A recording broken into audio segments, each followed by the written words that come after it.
Next department is the public defender. They could come forward right away, please. Thank you. And whoever is leaving, please leave quietly so we can proceed.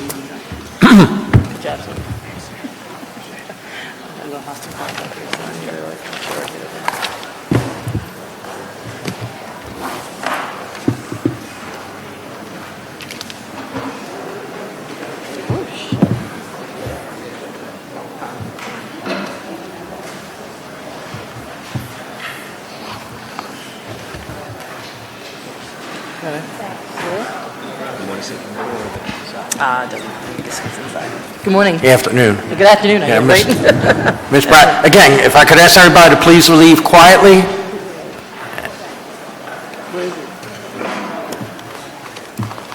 Madam Public Defender, good afternoon to everyone. Good afternoon. Please identify yourself and proceed. Good afternoon, Councilman Chair. My name is Keir Bradford-Grey. I'm the Chief Public Defender for the Defender Association of Philadelphia. Here with me today is Mr. James McHugh, First Assistant Defender, and Ms. Kristen Mule, our Chief Financial Officer at the Defender Association. I wanted to bring a PowerPoint with me today to kind of illustrate the services that we provide, because I know it's easy to talk about it, but to show it is much more demonstrative. But before I begin, Do we have a paper one of that too? Did you make? There was a paper one that was okay. given. I don't know if it was thinking of the distributed. people who are not here, but okay, go All ahead. right, no problem. So before I begin, I do want to talk about how extremely grateful and excited I am to be back in Philadelphia at this time. I mean, this is a time for criminal justice reform, and in criminal justice reform, I think we are recognizing across the country and across the nation that we cannot incarcerate our way to public safety, and that we need to look at more responsible and common sense reforms. So I would be remiss if I did not thank President Council Clark and, of course, Councilman Jones for all their work by bringing a resolution for a Criminal Justice Reform Committee that will help us achieve a system that is fiscally responsible, meaning that it uses the taxpayer dollars wisely, fundamentally fair, that we can reduce bias, because we have a lot of challenges with that in our criminal justice system, and of course, and last but not least, one that promotes public safety. And I am really happy to be able to illustrate how the Defender Association services pretty much serves all those goals, and how we can do more of that in the future. We do need some increases in our budget to be able to do that, and we'll talk about that. But before I even get into my ask, I will get into how this council's appropriation for fiscal year 2016, how the return on investment was twofold. For 2016, our appropriation was $41,753,949. And as a standalone agency, we are a 501c3, 501c3 nonprofit corporation that uses a services contract with the city to provide legal representation for those who cannot afford to hire a lawyer. We also have service contracts with the city to provide legal representation to children in our child welfare agencies that are considered abused and neglected. And that is about, we are contracted with the city to do about 60% of that work. And I think for fiscal year or calendar year 2015, we represented over 4,000 children in that area. So that's going to be something that's very important. I'm kind of waiting for the PowerPoint to start here. But before we do, I will just go into a little bit about... We got top-notch equipment in this place, don't we? That's okay. I really appreciate your time and attention to this. What this PowerPoint, once we get it rolling, will illustrate is okay, thank you. The monetary amount of the return on investment from the city's investment into, just go to the first slide. Yeah, like the first slide, sorry. The city's return on investment for our office, the $41 million, as we did a data analysis through our efforts with the MacArthur grant, we found that we saved the city by our model and service delivery, we saved the city over the amount of money that was appropriated in fiscal year 2016. Also, there are other initiatives and programs that we have engaged in that have saved millions of dollars as well. I do also want to show that our representation goes beyond the courtroom. So some of our programs and initiatives and in the delivery of services that we engage in through our holistic model of representation does further many societal values that I don't think many people understand. So that's why we brought this PowerPoint today to kind of illustrate that point directly. Now, our practice areas include child advocacy, and like I said, they are the abused and neglected children, or children that are deemed to be abused and neglected children. We work hand in hand with the City Solicitor's Office and, of course, DHS. In that area, this is a huge area of opportunity for our office because as we do represent children that are charged with crimes and adults that are charged with crimes, we have an opportunity to get a first glance of people that may be on the trajectory of coming into our criminal justice system. And if we have the money or budget increase to help us track even better statistics and data and do data analysis, we can talk about trends and patterns that contribute to the continued cycle that we saw in our child advocacy representation, and we can look at where are the gaps in services. So I think that this is a huge opportunity for our office to have this spectrum of representation that will provide a wealth of information for City Council and as well as other criminal justice stakeholders. Our juvenile delinquency representation is, we represent children between the ages of 10 years old and 18. It's an unfortunate, age to be involved in our criminal justice system, but however, we see many kids that are in our system in that age range. Of course, we do adult criminal representation, and I know that my good friend here, Councilman Jones, did not understand that we did represent people that are accused of misdemeanors, so just in case anyone else in City Council does not understand that, I want to make that point clear. We represent criminal prosecutions for adults and misdemeanors all the way up to capital cases, and that's for your murder cases where capital punishment is imposed. Go ahead. I broke down our areas of representation by district so that you see kind of the impact that we have on your constituent base. And you have the numbers for me. Sorry, one moment. Thank you. So by District 1, and this is just for a calendar year, and we look at all of our clients by the zip code that they provided at the time of their arrest. And so we look at District 1, we represented 7,000, a little over 7,000 of your constituents. District 2, 4,800. District 3, 4,300. District 4, 3,700. District 5, a little over 7,000. District 6, almost 5,000. District 8, a little over 8,000. District 9, a little over 3,000, and District 10, 1,900. So you see that we have a large impact on a lot of your constituents, and this is just in one fiscal year. We didn't go back many other years to see how many different people that we represented, but this is just in one fiscal year that the criminal justice system has impacted many people that are represented in your districts. So what I want to do is talk about the Defender Association's national reputation. Our national reputation allows us to attract lawyers from all over the country, from various top law schools. Some of them come here, relocate, and contribute to Philadelphia's tax base. However, we are also able to keep good lawyers that are coming from the Philadelphia school systems. Of course, you see Drexel, Villanova, Temple, UPenn. Those types of schools that we're able to keep good lawyers here to do the work that they want to do for the communities that they love. So I did want to illustrate that point because we just had an opportunity to do hiring for our new class of lawyers, and we were able to attract people who are heavily recruited by other major legal defense, Indian defense organizations across the country. I mean, some of the top. They came to Philadelphia, and they're going to be a part of Philadelphia citizenship. I'm sure the Temple universities were right at the top of that list, right? Temple University, UPenn, Drexel, and Villanova were also very much so. You can go ahead. Now, of course, as we are understanding now, legal defense has dramatically shifted over the past decade, and I do want to thank Seth Williams, our District Attorney Seth Williams, for recognizing the need for the prosecution's mantra to change as well, because what he has done is recognize the fact that it's not just enough to shuffle people through the criminal justice system and say, have a good life, but you actually have to provide them some rehabilitative services so they can be better productive citizens for their communities and help to increase public safety. So I do want to say that, but I want to make sure that you know that while Seth Williams has the power and control to help okay some of these diversionary programs, the work that is involved in it requires a load of effort from the Defense Council, and namely the Defender Association of Philadelphia. We will go through what that work entails, because that is going to be a part of why we're asking for some of our budget increases.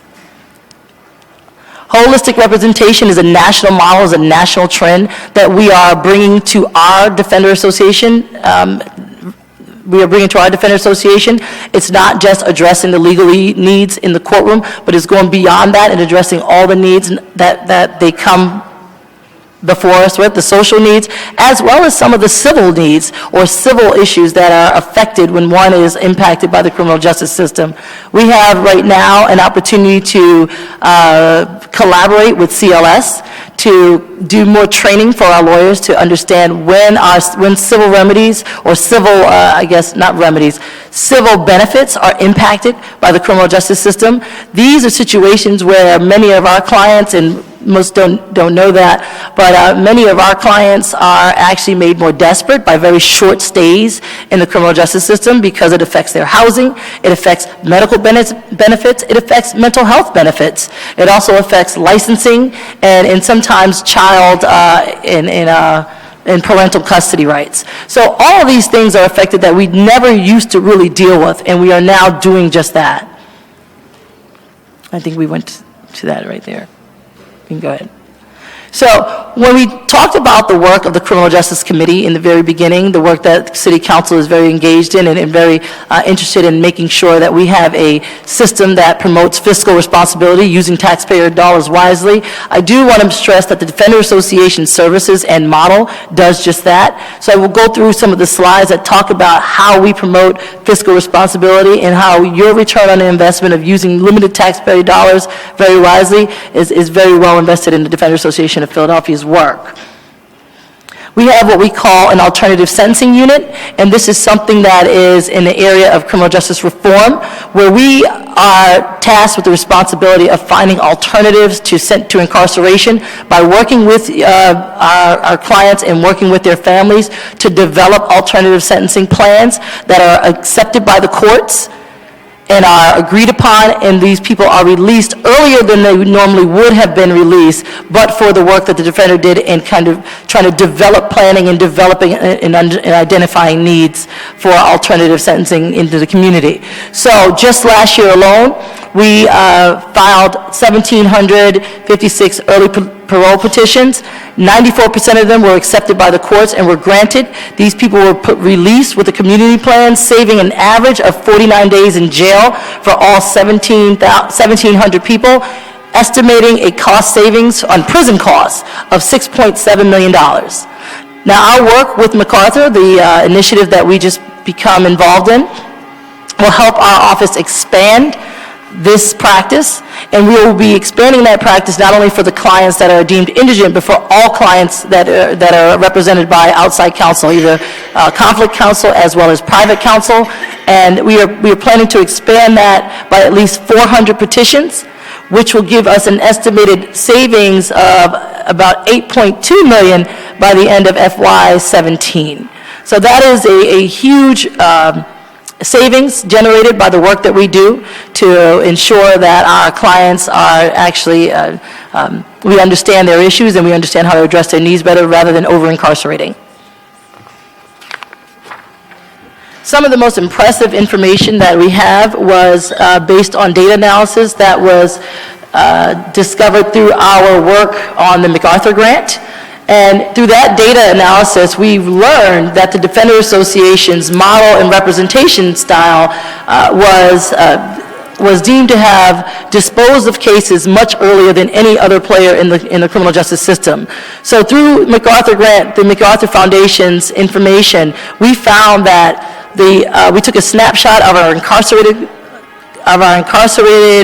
clients, and we found that the Defender Association actually disposes of cases in 93 days, as opposed to Court Appointed Counsel that disposes of their cases 229 days. When you calculate the savings of that, differential, by using even a moderate assessment of prison costs, which is about $95 per day, we average a savings amount of, Mark? I'm sorry. The savings amount of $12,000 per person, which averaged $44.5 million. Those are actual estimates based on actual data that was given to us through the MacArthur Foundation's efforts, as well as using some of our University of Penn research alums and assistants to help look at our services as opposed to other people's in the system. That right there alone is a full return on your investment for your contract services with our office. And I mean, we'll talk about even more things that we're doing, but I'm sorry, this is really hard to focus. Yeah, it's a little tough, yeah. You got competition here, so. But that's all right. We're public defenders, we're pretty much used to this. And in any event, we're just showing the savings and the return on the investment by using contracting with the Defender Association. We do our work, we employ our training that we employ, the model, as well as the talented lawyers and other professionals that we use in our interdisciplinary team help us provide this type of representation to your citizens. Fundamental fairness. Ms. Bradford-Grey, if I could ask, do you have much more? Because there is a few more. I mean, I'm going to try my best to rush through them. Members that want to ask questions, maybe that some of that can be brought up during the questions. Absolutely. That's okay? If that's okay, if you let me just get through these really quickly. I just want to talk about our work in helping to reduce the bias. This is a really important subject that I don't know if many people understand that we do. We have a huge issue with bias in our criminal justice system. We cannot ignore that. We look at a snapshot of Philadelphia alone, and the disparity is huge. So some of our work includes work that goes beyond the courtroom, but it also starts with community engagement. We have engaged with law enforcement, church members, community stakeholders, as well as other stakeholders in the criminal justice system to conduct forums, and that's through the disproportionate minority contact. Can you go back, please, Jose? When you looked at we collected our data just on our juvenile system, and we looked at the number of adjudications by delinquency. We saw if you see the pie graph, the African American youth are represented almost 90% more than any other population. There are about 3,000 petitions that were going into our juvenile justice system, and even though the numbers for juvenile arrests were down, the disparities remain constant. So the Defender, with all of our data and all of our information and our engagement with our clients and communities, we started to take this information to the sources, which were the police departments, and try to come up with solutions. We formulated a corporation called the Disproportionate Minority Contact Corporation, which designs to engage minority youth and law enforcement in meaningful conversations around negative contact in their communities. So like we saw the other day in the town hall with the stop and frisk, these youth engagement forums are much more progressive, much more positive outcomes and solution-driven results come out of these forums. And by our presence in that area, we have the community, the public trust, as well as stakeholder trust. We also sit down and we prepare the community for what's expected and how do we move from the point of aggression to the point of progression.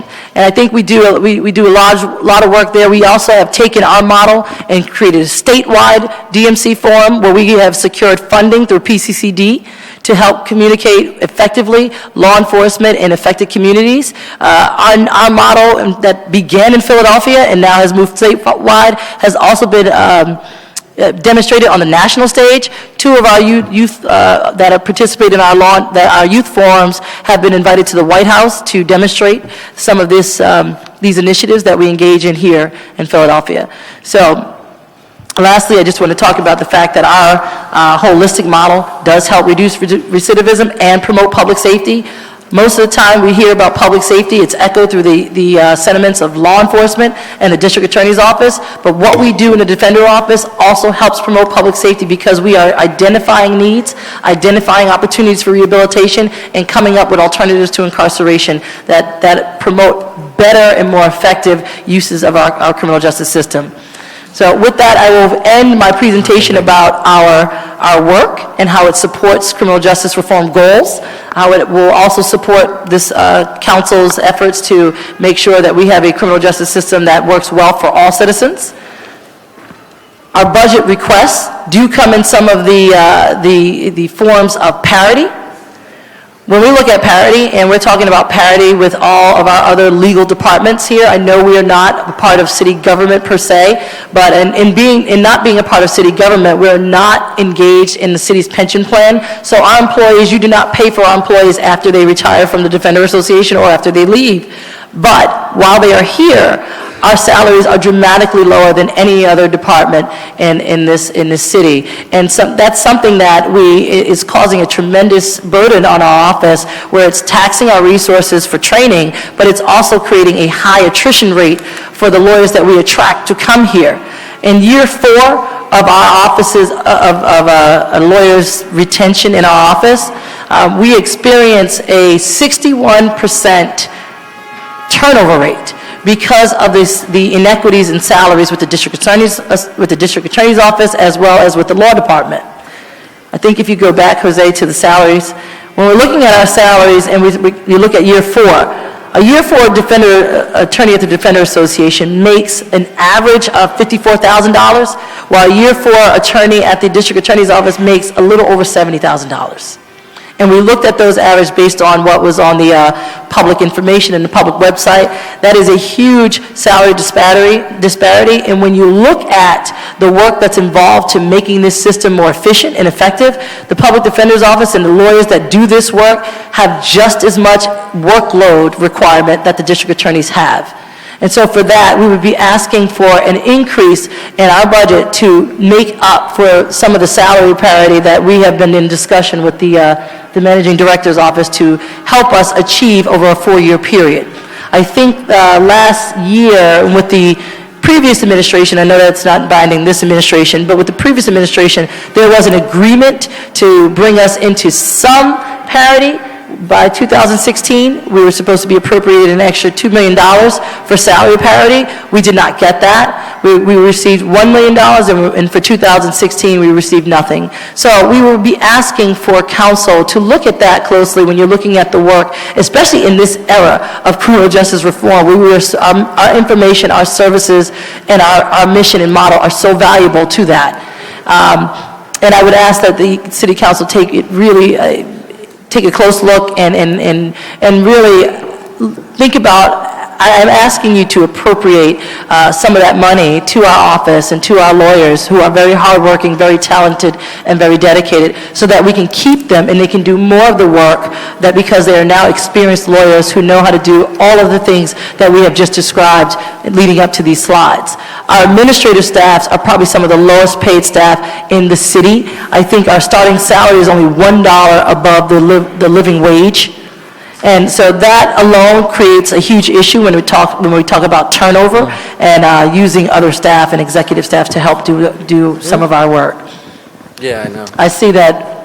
No, it's just that there's... If you want to ask questions, I'm open for questions now. If you don't mind, we'll go to the questions. Go to the questions. Councilman Jones.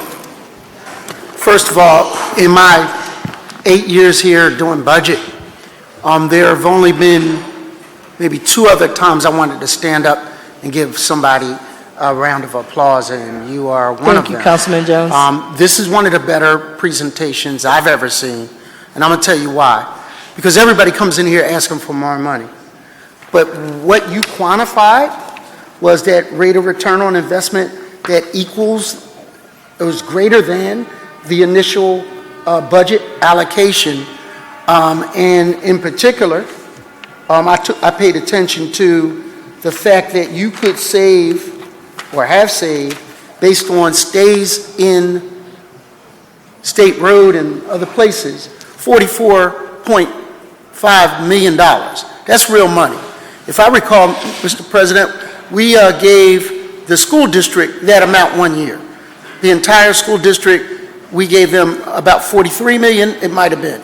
So had we followed this trend and kind of maybe reinvested in justice, we might have done a lot better. The other thing that comes to mind is that folks must do this for a calling, Yes, because they ain't doing it for the pay. obviously not. They're doing it because there's something deep inside of them that they are. So having said those things, I wanted to ask you a few questions. In particular, one that I found out about up at Bradford, and there is a lawsuit that has petitioned the court to release juvenile lifers Yes. that were convicted. And that, Mr. President, is going to have a dramatic impact on Philadelphia. It's my understanding that somewhere in the neighborhood of 300 of them Yes, are headed back to Philadelphia alone. absolutely. And so how many of those were your cases? Can you give me some insight on that? Well, this is where the Defender Association really steps up and helps the city with some of the obligations that are mandated by the Constitution. Our obligation was to represent 6 out of the 300 juvenile life without parole returning citizens. But we knew that our model was one that would be very effective and efficient. So we took the liberty to step up and enter our appearance in about 225 of those cases. And so with that, we wanted to make sure that these cases were done correctly, because we knew Philadelphia and Pennsylvania were going to have a spotlight on them. These are going to be a very difficult population to manage. We have the infrastructure and the training and the resources to do so. We were also given more resources by the city to help us in this effort, because we've taken on an obligation that we did not have to.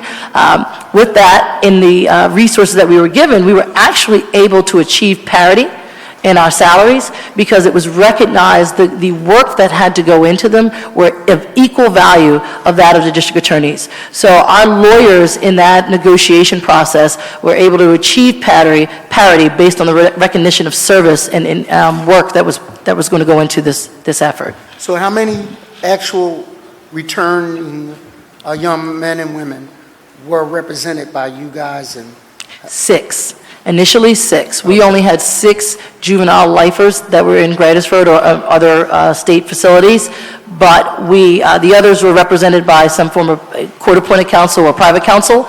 We recognize the fact that, well, one, as you can see, the fact that we only had 6 shows that we knew how to do it right. That's a counterintuitive statistic. When you think about it, people stereotype, I got a public defender. I've heard it in barbershops around the city of Philadelphia, but the truth be told, if you only knew, you would go with a gun that's used to shooting and not somebody that... No pun intended. I don't mean, bad analogy. You would go with a person, bad analogy. Sounded better in than out. Well. But my point is that you would go someone that does this over and over again and understands the system, as opposed to spending a lot of money, and there are probably some worthwhile lawyers out there that do that, but statistically, you come out better with someone who does it more often. Yes. Not only that, I think there was a study done on our Defender Association's model. It was called the RAND study. I think it was done a few years ago that really touted our model as a national standard, our model of representation, and I'm talking about it more so in our homicide unit as a model of national representation, where many of the people that we represent, their dispositions are final. So you're not going to see a whole lot of PCRAs or meritorious claims of ineffective assistance coming from that unit, from our office, and I think that saves the city a tremendous burden, because I know there's a whole backlog of PCRA appeals waiting to be heard from the city. So back to the pay parity, I noted in one of your slides, 62% turnover? Yes. And so when you look at the disinvestment, so when's the last time your I'm sorry. lawyers got a raise? The last time our lawyers did receive a raise was when the last administration made good on one of its, part of its promises to pay us parity. We were able to give our lawyers and our staff a 2% raise. And I know when you're looking at some of the salaries that we have, starting salary $48,000, these are for some lawyers that come from Harvard and Yale and Temple and Villanova.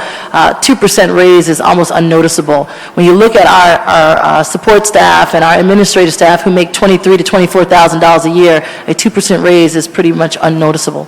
My final question is, I understand that at the state level, PCCD, where we serve, recognize the difference statewide with the funding for training being different for prosecutors versus defenders, and said that that wasn't fair because they represent that same pool of clients, and in a way, you know, you have to do a lot more with a lot less. Absolutely. Well, and when you say a lot more with a lot less, our representation of cases exceed the national standards. I mean, we represent, in our misdemeanor courts alone, one of our lawyers represents 800 cases in the national standards of 400.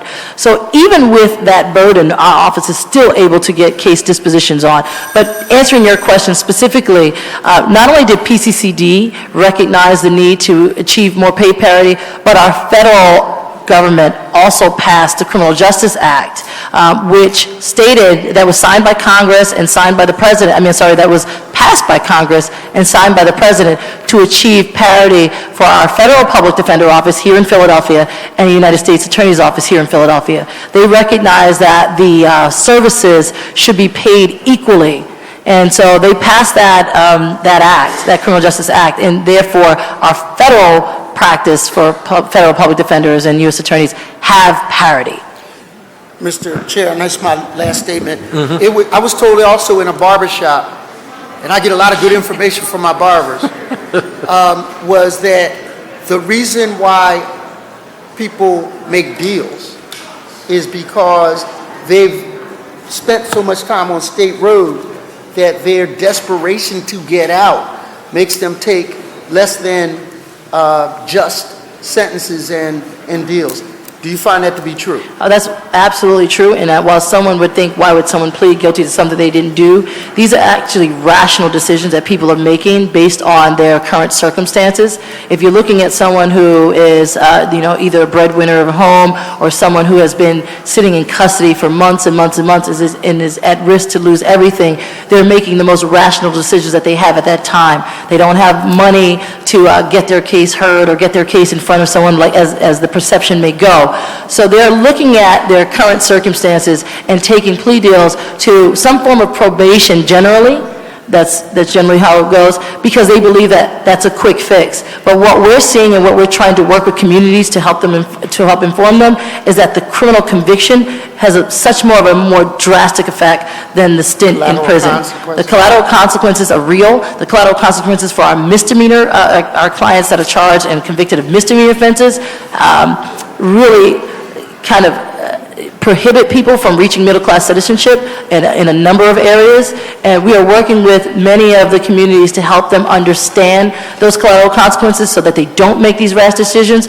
But in effect, we are working with the criminal justice stakeholders to talk about our pretrial incarceration and how we can start reducing pretrial bail or use of cash bail so that we don't have those decisions that need to be made because of current circumstances.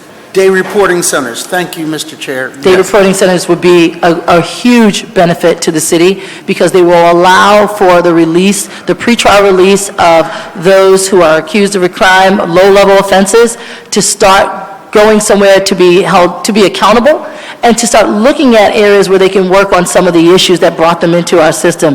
A lot of these people that we're talking about that we utilize day reporting centers are low-level offenders, which are your drug use, your retail theft, some of the small property crimes that are better handled by community health experts and other professionals versus using our prison systems or our overuse of our prison systems to deal with our social ills. And so these are the things and the kind of the data and trends and patterns and information feeds that the Defender Association of Philadelphia can bring to the table of reform and better policy and practices because we represent those who are directly affected by it. Thank you, Councilman. If I could ask everybody in here, please, to keep your voices silent, not down, because if 30 people are whispering, it's not whisper anymore, okay? So I'd appreciate that, because we're still trying to conduct a hearing. Councilwoman Kim. Thank you very much, Mr. Chairman. Ms. Bradford-Grey, and to your staff, I just want to acknowledge what heroic work you and your team do every day, especially given the limited budgets and salaries. But we know that for the most needy of people in the most desperate of circumstances, were it not for the Defenders Association, justice would definitely not be served. Thank you. So I just want to acknowledge and thank you for the representation you strive for, and that some of my questions are a little bit, therefore, I think we made very clear about what the incredible disparity in pay that there is. And the question would be that, we know also that sustainable pay is necessary not only just to retain staff, but it's part of the moral obligation to provide right to counsel. If we are not paying folks well, we are not fulfilling our obligation to give folks a full right to counsel. So given the fact that the current budget factors in a small increase towards, that moves towards pay parity, do you have a sense of a timeline about what it will take and what additional more needs to happen in the next several years to meet our goals a little bit sooner? Yes, and I can start off by saying, one, our current budget appropriation for FY2017 does not factor in the increments of pay parity that we discussed. No, we received the same appropriation that we received in 2016, so we did not get any increase in our budget. Are you making a request for it? We are making a request. They were further down, but that's okay. I will make the request now. We were making the request, and I will defer to Kristen Mule, our Chief Financial Officer, about our plan for pay parity that was negotiated, that we were in discussion with the Manager Director's office. But in fact, we're asking for what we did not get in 2016, which was the extra $1 million that was promised to us in our 4-year plan to achieve pay parity. So we were promised $2 million over the course of 4 years. In 2015, we received $1 million. Hi, this is Kristen. Yeah. These microphones are Hi, something. Kristen Mule, Chief Financial Officer. Speak as loud as you can, please. Yes, over the past 2 years, 15 and 14, we received $500,000. We were in discussions with the past administration. When we did a parity study, we came up with a total of $6.5 million. They agreed to fund $2 million by 2016. And they gave us $500,000 in 2015 and $500,000 in 2014. So for our request for 2017, we're asking for that additional $1 million that was initially discussed with the previous administration. And are you still staying with the timeline of another 4 years at $4 million, or are you looking, what is your timeline? Could you re-clarify that? Well, at this point, we're going to be working with the Managing Director's office to kind of look at a pay scale, reassess the scale. But I know the previous administration had agreed to a 4-year plan of $2 million each. However, we're going to be in negotiations and discussions with this administration on how to achieve parity over a certain period of time. I think it would be critical for us to help I would ask for your help in achieving parity in more of a short order because of all the work that the defense will have to do in this effort for MacArthur grant and our challenges for criminal justice reform. It's going to call on our lawyers and our staff to make tremendous efforts to make sure that we're bringing out information that adds to our model. Yeah. So we're doing more for the same money. Understood. And as we work and talk and continue to have discussions about pay parity for the Defenders Association, one of the areas that I hope that you'll take a look at is the salary differentials between your white and minority staff. It is about $12,000 differential on average and almost $15,000, I believe, differential in terms of a median salary. Is that something that you can take a look at and get back to us on in terms of how you would hope to narrow that? Absolutely. Or eliminate it? We've just hired a chief chief operating officer who will help us understand our pay scales and our pay equity. And that is something that is high on my priority list, to make sure that we're paying everyone equal value, not just minorities, but also men and women.